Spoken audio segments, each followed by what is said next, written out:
গাইব, যে গিয়ে দেখা দিব অগুর গান নেই। আফসোসের বিষয়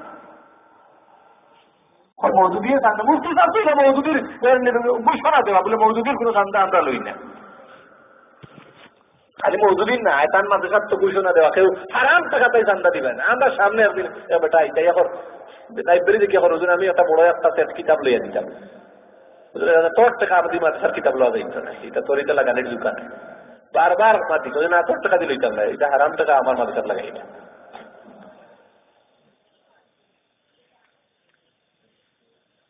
ওই নিলাম মৌতি সাহেব তাই নিলে হেন নেতা আমরা তো এনেও নেতা হইয়া দেন কিতা হইরা তার ভাগের কারণে মৌজুদি হল বিগড়ি যায়, চান্দা বন্ধ হয়ে যায়। তুমি তুমি তোমার মতো মোল্লা আর তোমার ইচ্ছা কমে বাজে সব টাকা হচ্ছে না টাকা বালা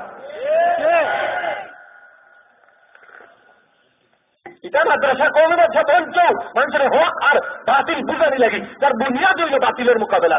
যে সময় এই দেশের মানুষের ইমান নষ্ট করিলার ইংরেজ হলে ব্রিটিশ হলে তখন ব্রিটিশের মোকাবেলা লাগে এই দেওবন্দ মাদ্রাসা প্রতিষ্ঠা হইল। এখন কয় কিতা টাকা বন্ধ হয়ে যাবে মুফতি সাহেব আইলে। মদনুর রহমতুল্লাহ আলাইহির ঘটনা স্বয়ং দেওবন্দের উস্তাদে বয়ান করছেন।